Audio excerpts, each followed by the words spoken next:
Salve, salve, meus amigos. Muito bem-vindos a mais um episódio do nosso podcast Papo do Coração. Esse podcast feito de médico para médico, de médico para os nossos queridos pacientes. E agradecendo inicialmente ao apoio incondicional aqui do Amaral Costa Medicina Diagnóstica, há 70 anos cuidando da sua saúde, e a clínica SOS Consulta, saúde acessível para todos. Hoje temos a honra de receber a doutora Laiane Dias, geriatra, que vai falar um pouquinho para a gente sobre quando devemos ir ao geriatra e lá no nosso fim da vida, de que forma nós devemos tratar essa questão, né? Algo bastante polêmico, bastante que envolve uma série de questões éticas que a gente vai tentar destrinchar hoje aqui para vocês. Laiane, muito bem-vinda. Queria que você falasse um pouquinho sobre você, falasse sobre a sua formação e essa sua área de interesse aí nos cuidados paliativos.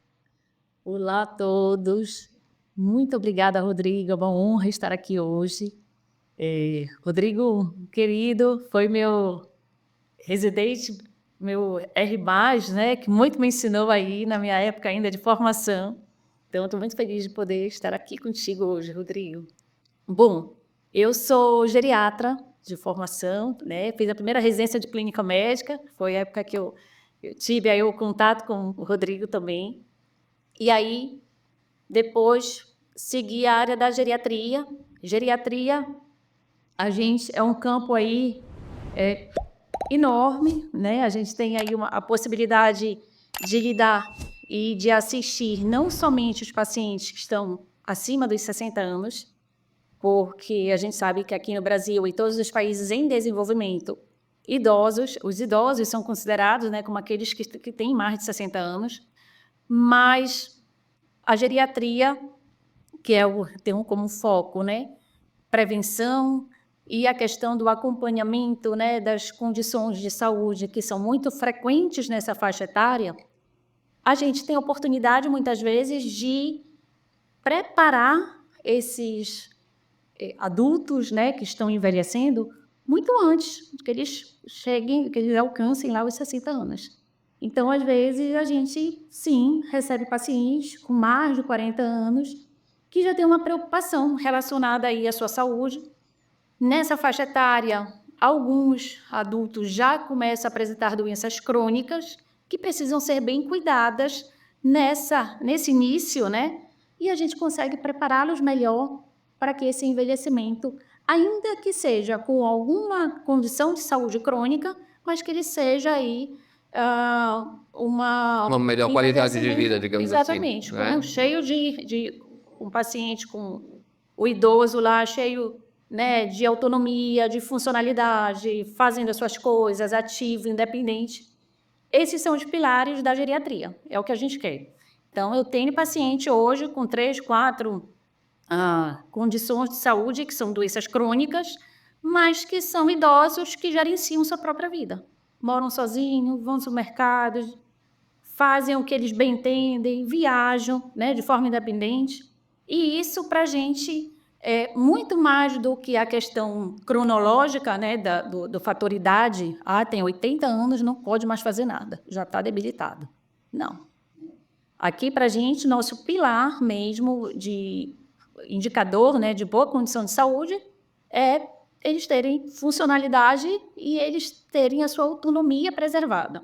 Eles ali serem autônomos, né, são os protagonistas mesmo da sua vida, né, tomam conta de si, fazem aquilo que é baseado nos seus melhores valores, nos seus melhores interesses, e que isso também é uma condição que a gente, uma questão que a gente tem que desmistificar, né? A gente vê ainda a nossa sociedade, é idoso, não pode mais, né? Aqui não pode mais fazer, não pode mais sair sozinho, não pode mais decidir por acaba restringindo, deixa o idoso preso dentro de casa, né? E às vezes passando por cima, né, das vontades dele. Então, isso é o papel do geriatra também, auxiliar, né, até os familiares ali, o que é saudável e o que não é aí, que eu acho que o conceito de doença vai muito além da questão da condição física, né? Então, essas questões aí sociais, psíquicas, emocionais, né, que a gente ainda tem muito a melhorar aí nessa Eu ia até quadro comentar, com né, que o idoso. próprio conceito de saúde, né, ele não é só a ausência de uma doença crônica, né, não é só isso, né, ele também envolve essas questões sociais, as questões de relacionamento da independência, da qualidade de vida. Mas me explica uma coisa, Laiane, eu sempre vejo Sociedade ou Paraense ou Brasileira de Geriatria e Gerontologia. Explica pra gente o que é isso, qual é a diferença, como elas se complementam, porque eu acho que gera uma dúvida aí em quem não é da área, né? Então, a geriatria é uma especialidade médica, né? Então, os médicos, né, podem se especializar. A geriatria é uma especialidade, né, que vem ali da clínica médica. Então, a gente precisa fazer a clínica médica antes e depois a gente pode fazer essa especialidade aí, que é a geriatria, que é a especialidade que tem por finalidade assistir a pessoa idosa, né? E até nessas condições, às vezes, até antes mesmo dessas pessoas atingirem os 60 anos, né? Como é o caso aqui no Brasil, que é considerado pessoa idosa, a ter condições para envelhecer bem, né? A gente dá presta essa assistência para que esse indivíduo consiga envelhecer bem, né? De forma aí mais ativa e independente. A gerontologia é a ciência do envelhecimento. Então, eu, como geriatra médica, eu posso também fazer uma formação em gerontologia, se eu quiser estudar a ciência do envelhecimento. Mas, na grande maioria das vezes, o que é muito comum que a gente vê na prática são as várias áreas, né, dos vários saberes aí, que são, maioria deles, interligados ainda à área da saúde: fisioterapeuta, o educador físico, o enfermeiro, que são o terapeuta ocupacionais, né, que são áreas que lidam muito, né, com essa questão do envelhecimento também. Eles podem fazer a formação em gerontologia e aí eles se tornam especialistas em gerontologia, né? Mas a gente também tem aí muitos saberes das áreas sociais, né? Então, a gente tem hoje profissionais do direito, que estudam o direito relacionado às questões do envelhecimento. A gente tem hoje arquitetos que são da área da gerontologia. Sim. Porque é algo que vem aí, eu acho que no mundo todo, e aqui no Brasil também, já estão se preocupando muito com as questões do melhor ambiente, né? para a pessoa idosa. Da questão da não só acessibilidade, mas mobilidade, né? Sim, e é necessário mesmo, né? E a área de serviço social, né? Aí psicologia. Então, é uma área assim bem interessante, mas é todo aquele profissional que se interessa pela área do envelhecimento, ele tem essa possibilidade de fazer essa formação em gerontologia e atuar com Então, assim, é justamente ali agregar, né, a multidisciplinaridade para cuidado Exatamente. desse público, Porque né? nessa fase da vida, são muito as questões, né, que vão muito além das questões biológicas, físicas, né, que é o que o médico muitas vezes acaba olhando de uma forma mais fácil, né? A gente consegue identificar primeiro ali a doença, né?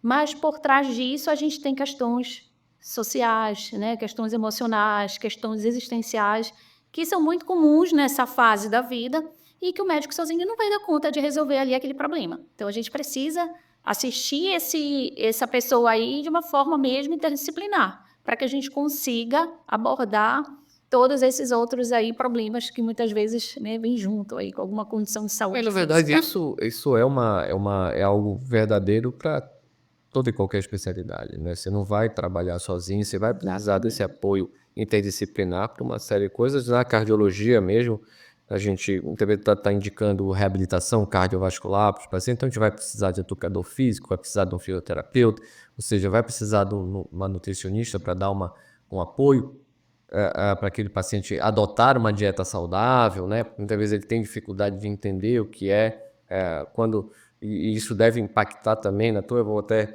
você fala assim, olha, você tem que comer menos sal, né? Aí o cidadão vai lá e tira completamente o sal da dieta, aí passa mal, interna, o sódio tá lá no pé, né? Tá super baixo, aí chama a geriatra para resolver aquela confusão. Mas esse marco temporal de 60 anos, precisava ser revisto, não? Estamos caminhando, né, para aumentar este marco. Aqui no Brasil, em breve, isso vai se igualar aos países que já são considerados desenvolvidos, né? Os países desenvolvidos há 65 anos. Essa questão aí do marco, né? Que é uma questão também cronológica, porque a gente tem que ter um marco cronológico até para uma questão aí de saúde pública, de uma série de outras deliberações. Mas a gente sabe que isso é muito complexo. A gente tem idosos, a maioria dos idosos hoje, gente, já vai de 60, 65 anos, eles estão onde hoje, Rodrigo? Eles estão trabalhando. Plena atividade. Eles estão em plena atividade. E aí a gente fica, né, puxa vida, será que... E tem uns que ficam até, assim, meio... chateados de falar, meu Deus do céu, agora, né... Para tudo, alguém quer me ajudar, alguém quer fazer no meu lugar. Às vezes eles não pedem nem o direito dele lá, de estacionar na vaga. Meu Deus do céu, tem que parar bem aqui na porta, já vão dizer que eu sou idoso. Né? E tem a gente já estão revendo essa questão, então muito provavelmente em breve esse marco aí vai modificar, sim. Agora é uma questão muito, eu digo que é muito heterogênea e muito complexa também, porque diferentemente do que a gente tem, por exemplo, da infância, a gente tem os marcos da infância, né? A criança lá com 6 meses é a transição alimentar, né? Ela consegue já começar a comer e tudo mais. Tem a época lá que nasce os dentes, tem a época que é do caminhar, tem a época que é do falar. Aqui, a gente tem aí 30, 40, 50 anos. Hoje as pessoas estão passando dos 100 anos. Então, a gente tem aí, são muitos anos dentro dessa faixa etária, é uma outra vida. E a gente não tem esses marcos, né? A gente tem aí que realmente começar a olhar até para a nossa vida, para a base da nossa vida, como um todo. O que a gente faz aí nessas décadas anteriores, dos 20 aos 30, dos 30 aos 40, dos 40 aos 50, porque isso vai impactar e muito... O boleto chega. Nessa fase que é tão complexa e é tão heterogênea. E eu acho que muitas pessoas ainda não pensam dessa forma, né? Querem resolver o problema quando o problema chegar. Exatamente. E isso vai ser muito mais difícil lá na frente. Então, a gente tem idosos hoje de 60 a 65 anos que, infelizmente, já têm condições crônicas de saúde que poderiam ser evitadas lá atrás. Né? É o tabagismo, são as questões relacionadas à obesidade, né? A questão do sedentarismo, aumenta muito a chance de ter aí complicações, né? Relacionadas à hipertensão, ao diabetes, né? Aí vem as doenças cerebrovasculares, cardiovasculares, estão comuns. E nessa correria que a gente vem... a gente vivencia, né? Eu acho que a nossa geração também, a gente tem um conhecimento hoje, mas a gente também tem um pouco, né, de a vida aqui, mais tempo sentada, né, e na frente do computador. Então, a gente precisa saber equilibrar isso, porque isso também pode ter um impacto lá na nossa velhice, aumentando a chance aí dessas condições crônicas de saúde. Então, é algo que a gente tem. Assim, eu tenho alguns idosos jovens que já têm sequelas de doenças crônicas que são limitantes, né, às vezes com 65, menos de 70 anos, que a gente até considera como idoso jovem, entre 60 e 70 anos. O idoso jovem. E eu tenho paciente nonagenário com mais de 90 anos que pega seu carro, dirige, vai para Mosqueiro. Ainda libera a CNH para esse pessoal? E aí, isso é um negócio que me causa atenção também. Não é por minha vontade, mas eu digo assim, são idosos ainda robustos, né, com o que a gente chama, o idoso fit, que está lá gerenciando as suas coisas, mora sozinho, tem sua independência, sai, vai para o supermercado, resolve suas coisas, e são completamente diferentes. Os dois são idosos, né? Um de 65 anos, que às vezes tem lá uma artrose que limita tanto ele que ele não consegue sair do seu apartamento sozinho. Mas eu tenho outro de 90 anos que está lá indo para academia todo dia, fazendo suas coisas. E a percepção é muito interessante, a percepção. O que a gente tem observado nos últimos anos, né? O alargamento do ápice da pirâmide, né? Então, as pessoas com mais idade, a população mais idosa tem aumentado nos últimos anos, e existe uma perspectiva, inclusive, talvez até de inverter essa pirâmide, se a gente, né? Hoje, a gente já tem uma taxa de natalidade no nosso país inferior à taxa de mortalidade. Então, a gente não está renovando a população. A tendência é até de começar a encurtar, né? A gente tem mais avós do que netos hoje. Já inverteu. Já inverteu, né? Já temos mais avós do que netos. Aí uma informação muito importante. E aí, Isso é real. eu lembro que eu vi, eu acho que foi uma postagem nas redes sociais, eu não lembro bem, mas era uma manchete de jornal da década de 40 ou 50, e que dizia assim: ônibus invade casa e idosa de 43 anos morre. Como assim idosa de E a 43 foto é anos? idosa mesmo, né? Então, a própria percebi aí alguns vídeos recentes que postaram nas redes sociais também, programa do Silvio Santos na década de 80, né?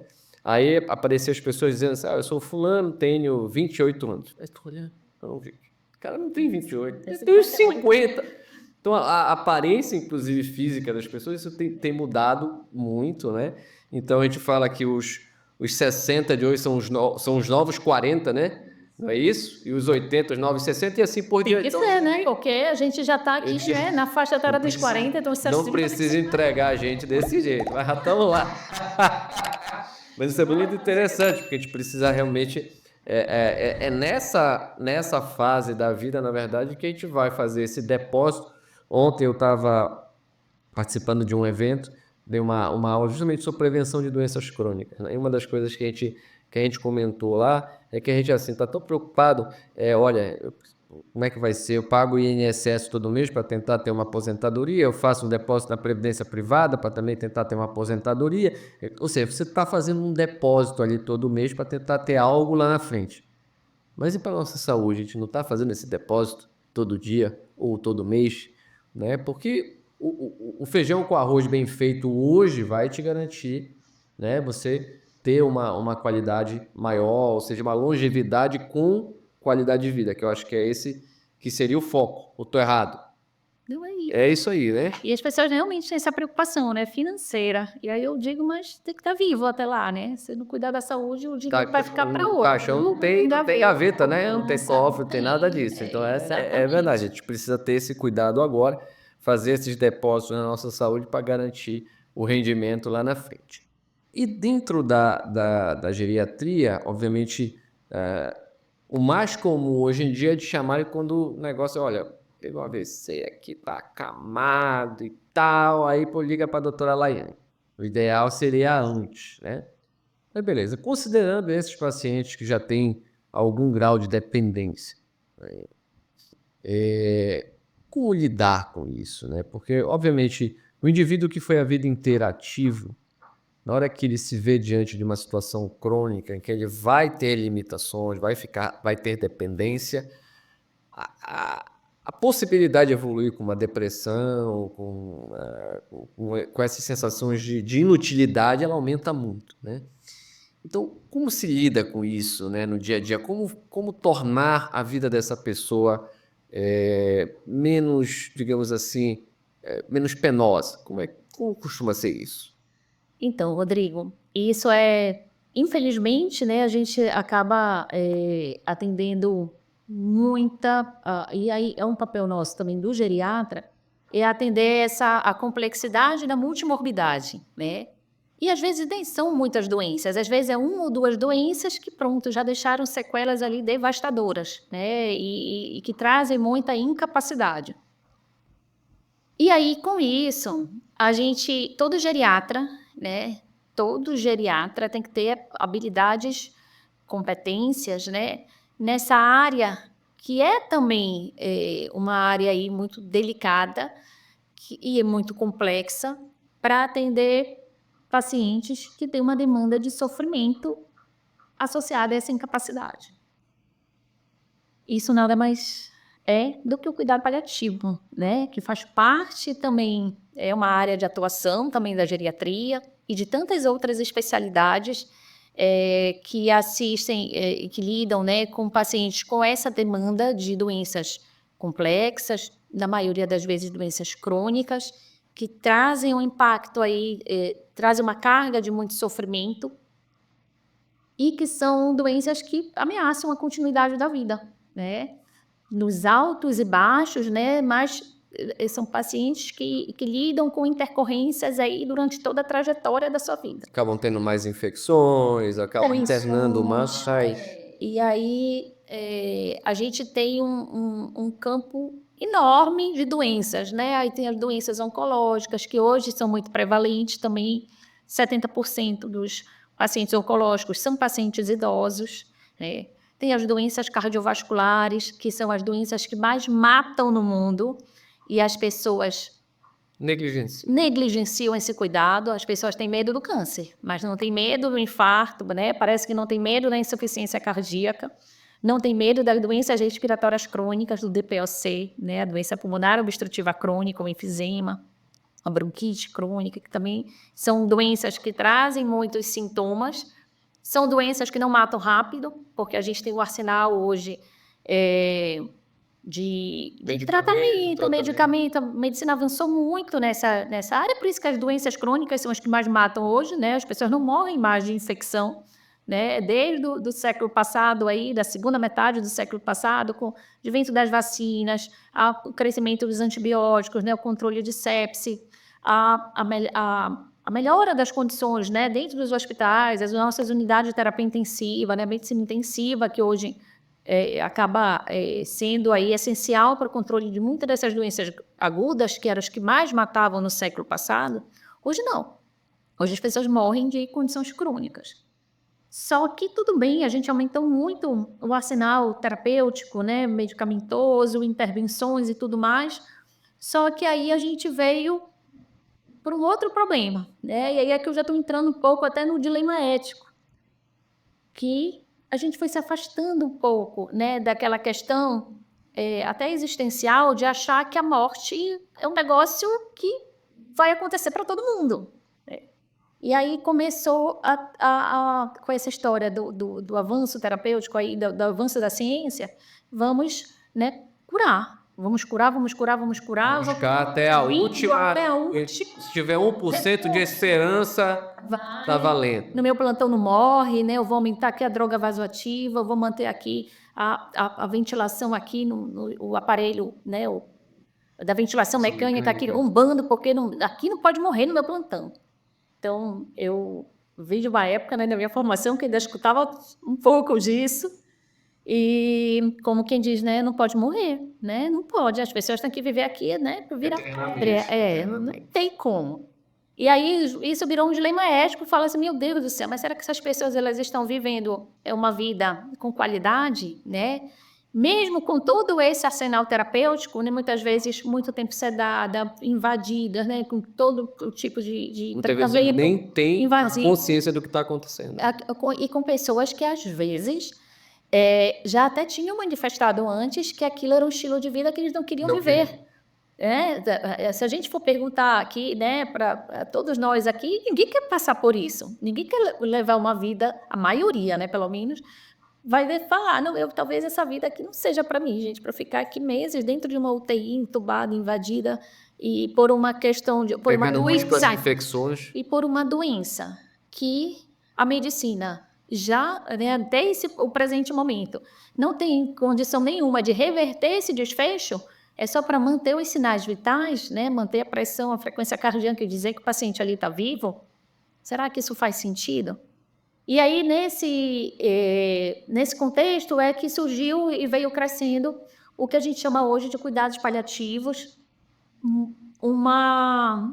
que é uma abordagem, né, que tem que ser interdisciplinar, porque visa aliviar sofrimento, e esse sofrimento não é só a dor física, não é só pela falta de ar, não é só pela náusea por vômito. É um sofrimento que muitas vezes o paciente tem por estar ali impedido, né, de fazer as coisas que para ele eram muito importantes de fazer, né? O paciente que muitas vezes deixou o seu papel ali de trabalhador, né? Que teve que interromper ali a sua vida de trabalho porque a doença agora está atrapalhando isso. É o paciente que já não consegue mais sair de casa com seus filhos, né? Para ter aquela rotina lá que tinha antes. É o paciente que começa a ter medo de morrer. Ele começa a ter conflitos existenciais, né? Por que aconteceu isso comigo, gente? O que eu fiz? Né? Sempre, né, tive a minha fé, a minha crença, nunca fiz mal para ninguém, por que isso aconteceu comigo? E aí são dilemas, questões existenciais, que eu preciso de uma equipe para lidar com todas essas questões. E o médico sozinho não vai dar conta de resolver isso.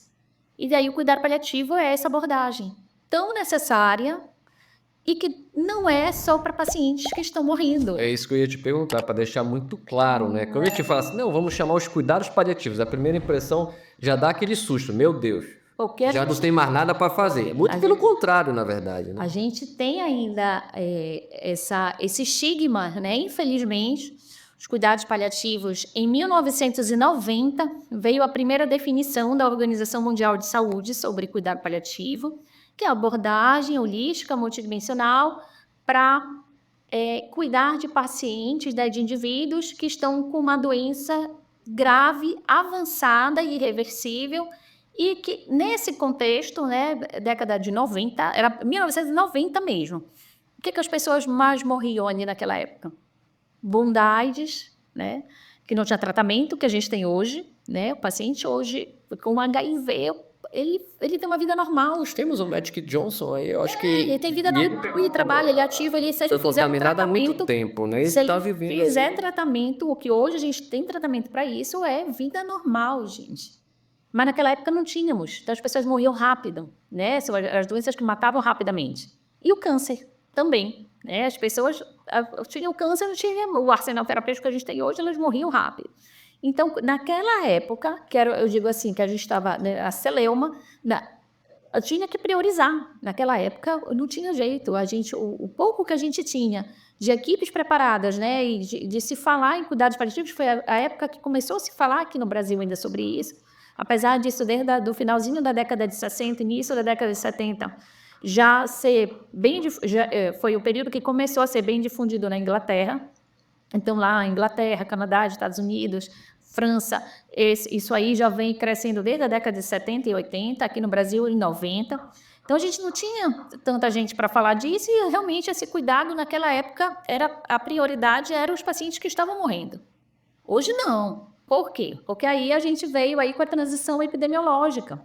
As pessoas estão morrendo mais de quê? De doenças crônicas. E hoje a gente já tem evidência suficiente, porque cuidar paliativo é ciência, é técnica, não é só o negócio do achismo, né? Que para muita gente ainda... Tem muita gente que ainda tem um estigma do cuidar paliativo que acha que não tem ciência, que isso aqui é ciência. E aí o que a gente veio, o que a gente viu? Que quanto antes a gente começar essa abordagem, né? Porque no conceito de cuidado paliativo está lá prevenção e alívio de sofrimento. Se é para prevenir o sofrimento, se eu sei ali da história natural daquela doença, enquanto profissional de saúde, Rodrigo, na insuficiência cardíaca lá do paciente, ele sabe qual que vai ser a história natural dessa doença, o que vai acontecer. Eu tenho tratamento modificador? Tem tratamento modificador. Mas nesse início, quando diagnostica lá a insuficiência cardíaca, as questões de comunicação, você já vai falar com esse paciente, prepará-lo, né? Olha, aqui a gente precisa fazer isso, precisa até prepará-lo com a comunicação, até para a questão de adesão, né, do tratamento, que é um tratamento também multidisciplinar. As questões de adequar ali a rotina, né? Talvez, se for ali um trabalho que exija muito esforço, agora ele não vai mais ter condição de manter aquele trabalho, mas será que temos condição de adequar um trabalho que seja ali útil para ele? São pequenas ações, né? Otimizar o tratamento modificador, que nessa fase inicial tem condições de tratar, e aí a gente vai preparando essa família e o paciente. Aqui a unidade de cuidado também envolve a família, viu? Cuidador, que também muitas vezes está ali em sofrimento.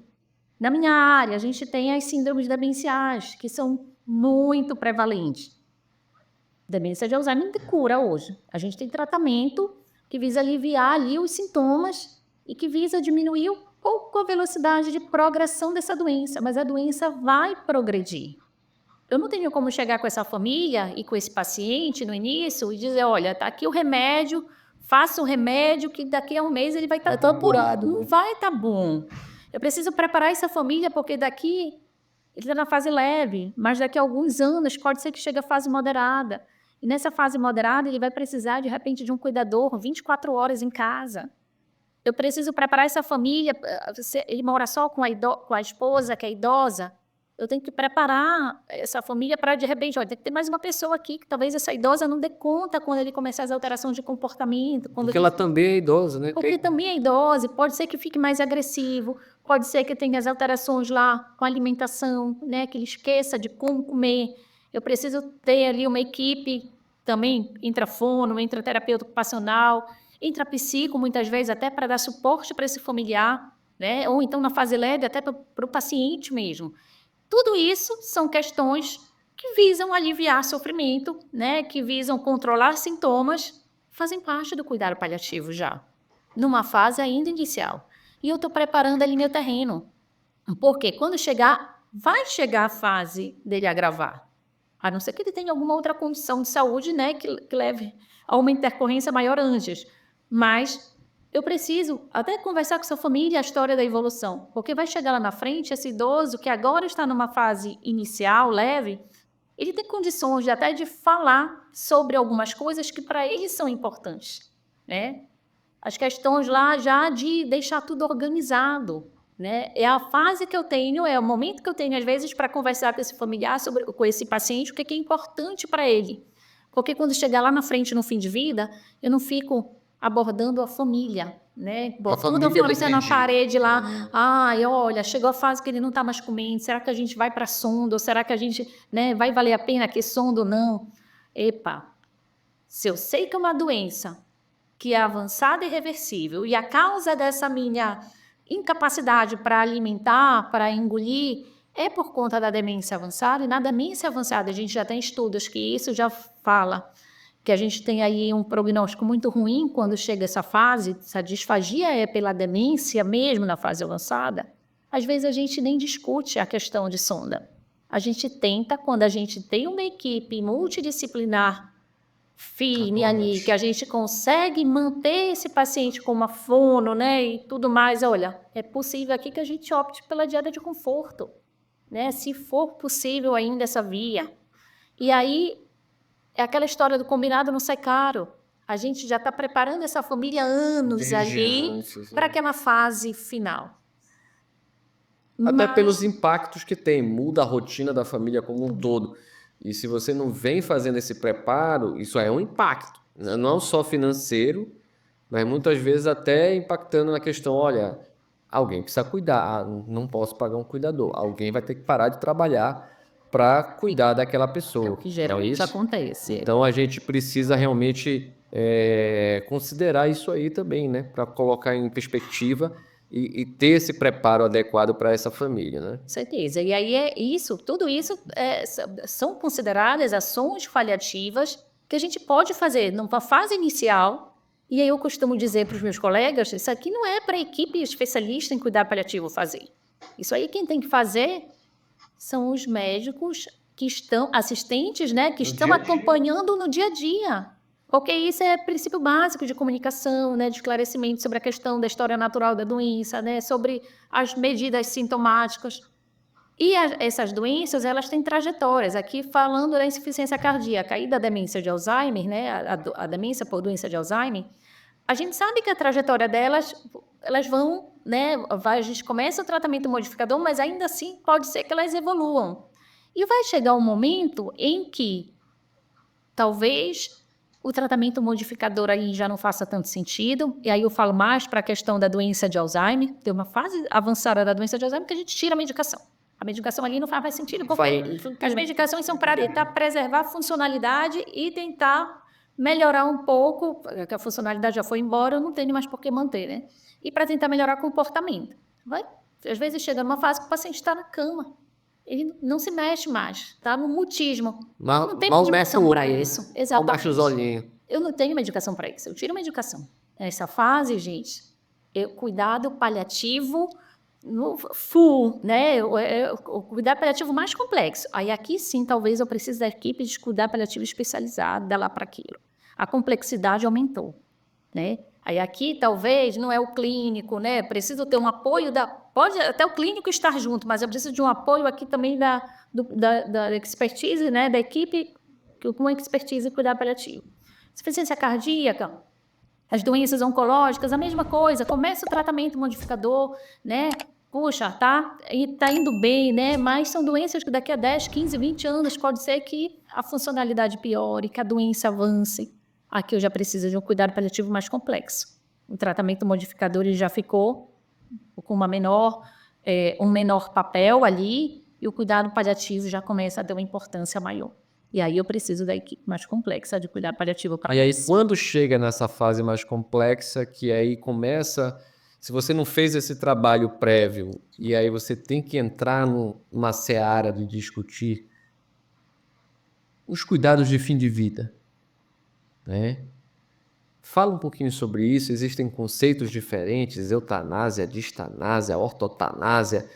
Desmistifica isso para a gente, explica para a gente o que é isso. Então, Rodrigo, aí é até bom você tocar nesse ponto, porque cuidados paliativos, para muitas pessoas, e infelizmente para muitos profissionais de saúde, é interrupção de tratamento.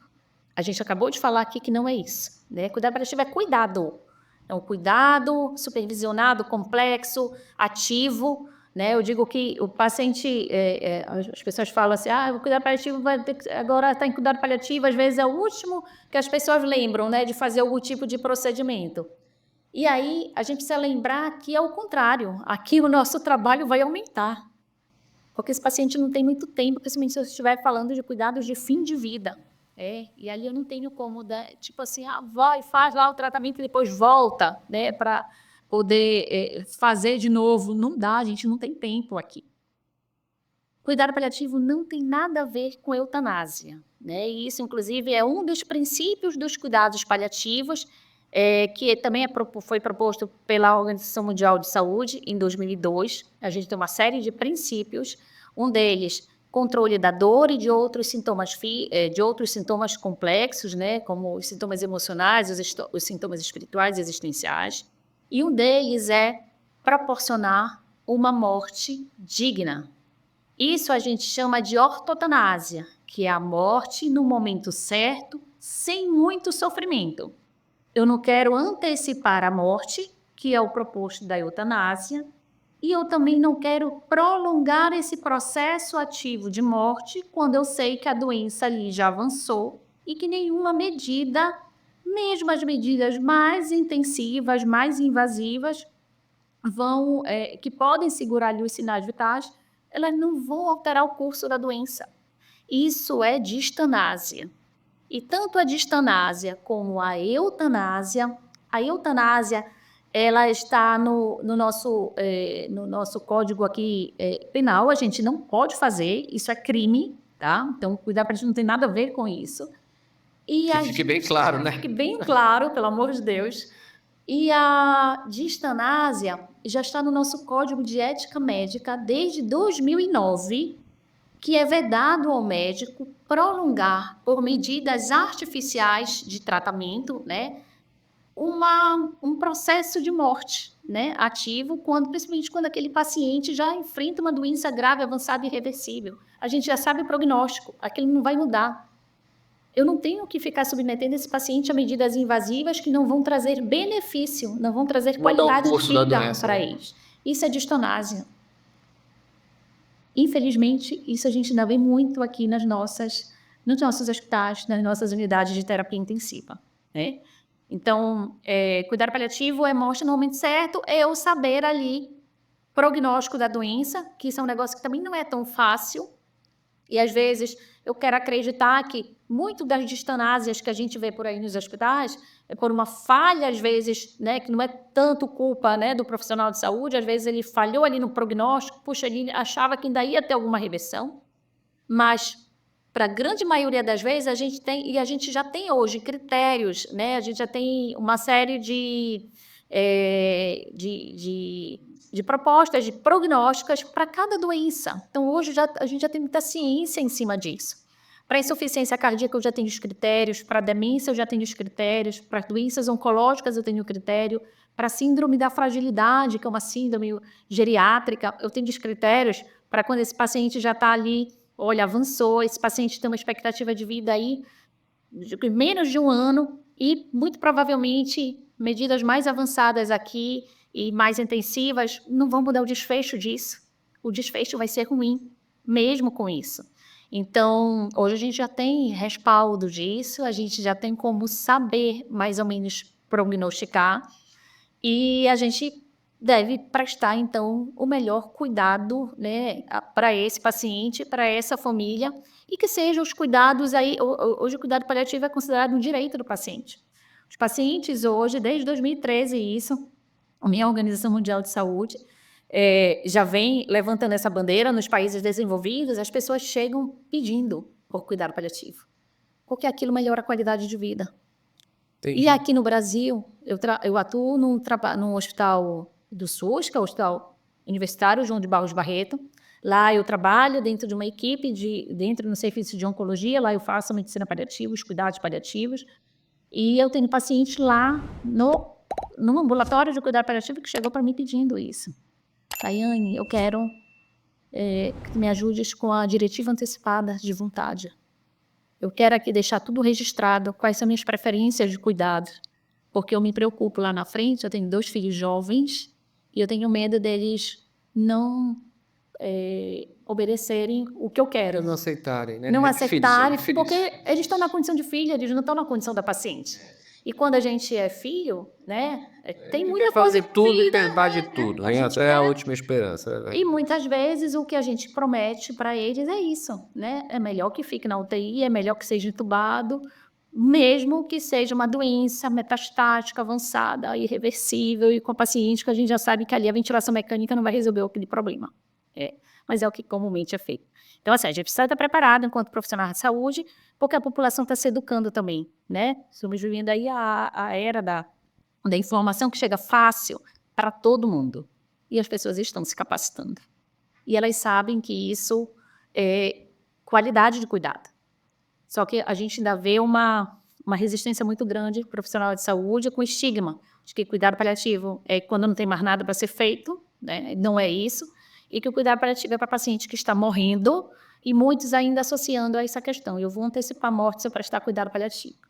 Pelo contrário, a gente tem um estudo de 2008, que foi até publicado no New England, um estudo que envolveram lá os pacientes com câncer e não pequenas células de pulmão. Esse estudo foi um marco, por isso que eu gosto de falar dele, eles fizeram lá estudo duplo cego, randomizado, pegaram os pacientes com esse perfil, né, de câncer, e os que receberam só tratamento oncológico padrão, e os que receberam tratamento oncológico padrão e cuidado paliativo de forma precoce, junto com o início da quimioterapia e com tudo o que eles tinham que receber lá, para a característica da doença deles, perfil de doença deles. Os pacientes que receberam os 2 tipos de cuidado ainda tiveram uma sobrevida maior, quase 3 meses acima do que não tiveram. Eles tiveram redução, melhora de qualidade de vida, porque reduziu sintoma físico, eles tiveram uma redução dos sintomas emocionais, numa escala lá de Madrash, que foi a de Hamilton, que foi utilizada para controle de sintomas de depressão. E ainda a gente tem um desfecho, que é o secundário, o benefício secundário, que é a redução de custos em saúde, porque isso diminui tratamento desproporcional, caro e fútil no fim da vida. Isso é evidência. Eu não tenho aqui como brigar com isso, né? E isso não é de agora. Esse estudo que foi publicado foi de 2008. Estamos em 2024, 16 anos depois, as pessoas ainda acham que cuidado paliativo é outra coisa. É o ensinamento clássico da medicina, né? Curar quando possível, aliviar sempre e, de preferência, não prejudicar, né? Preferência, né? Se a gente pudesse fazer isso sempre, seria maravilhoso. Mas, Laiane, estamos caminhando aqui para o final do nosso bate-papo, tá? Assim, excelente, a gente podia ficar o dia inteiro aqui, mas eu queria que você deixasse aí uma mensagem final para a nossa audiência, tanto para os nossos colegas médicos, né? E para os nossos pacientes, né? Que eventualmente já tem alguma doença crônica que ainda, ou o seu profissional assistente ainda não se atentou para isso, ou a família mesmo ainda tem muita negação, né? Então a pessoa não aceita, não estou idoso ainda, não, da minha doença eu vou ficar bom. E de que forma a gente pode abordar isso aí? Então deixa um recado para essa turma. Chega de vez em quando, chega uns pacientes. Eu tenho recebido muito paciente jovem querendo se cuidar, que são às vezes os filhos dos pacientes, e isso me deixa muito feliz, porque eu falo, esse é o caminho, né? A gente, para evitar as complicações, é muito mais fácil a gente prevenir do que remediar. Tem que ser o caminho. Eu acho que esse é o meu recado até para a população toda, gente, incluindo profissionais de saúde, porque esses também não se cuidam. Hoje saiu agora a atualização do nosso consenso de Alzheimer, né? De doença de Alzheimer. E hoje a doença de Alzheimer, que até pouco tempo atrás a gente falava assim, gente, isso aqui é loteria, né? Determinação lá genética, não tem jeito, tem predisposição genética, vai ter 50% prevenível, gente. A gente tem 50% dos fatores associados à demência são modificáveis. Então, perda sensorial, né, hipoacusia, a visual, a auditiva, a questão de depressão, que muitas vezes os jovens hoje, né, a gente tem um boom aí de doença psiquiátrica em pacientes muito jovens. Essa galera tem uma predisposição maior a ter demência lá na frente. A gente tem aí as questões de sedentarismo, obesidade, né, e essas outras doenças, hipertensão, diabetes, as doenças cardiovasculares que não são tratadas. Às vezes não são nem identificadas, não são tratadas. Quando são tratadas, pega um pilar só, que é mais fácil tomar remédio, mas não quer fazer o resto, né? Atividade física, comer direito, dormir direito. Então, assim, saúde é isso. A gente precisa, se vocês querem envelhecer, não existe pílula para envelhecer bem, né? A pílula é a atividade física, é você comer bem, é você dormir bem, você ter um bom suporte social, né? Interação social, manter. Isso ajuda muito. E, claro, né? A gente precisa do trabalho, esse trabalho tem que ser o mais leve possível, tem que ser realmente aquilo que a gente gosta, que a gente sinta prazer em fazer. E eu acho que o segredo é esse, para a gente envelhecer. E se acontecer, gente, a doença, né, chegar e trazer uma carga de sintomas aí mais complexas, profissionais de saúde ajudem, né, identifiquem os pacientes com sofrimento. Esse paciente ele já tem necessidade de cuidado paliativo, e cuidado paliativo ajuda esse paciente a melhorar, a ter qualidade de vida, apesar da sua doença. E até viver um pouco mais. E até viver um pouco mais, porque vai viver com qualidade, né, gente? Desmistificar. Paliativo não é encurtar o tempo aqui, gente, muito pelo contrário, né? Você pode até propiciar isso aí. Muito obrigado por todas as suas explicações, eu acho que foi bastante esclarecedor esse nosso bate-papo, e a gente quer convidar a nossa audiência que ficou até o momento, se inscreva no canal, ative as notificações, siga o @Papo do Coração, e nos vemos em breve. Muito obrigado.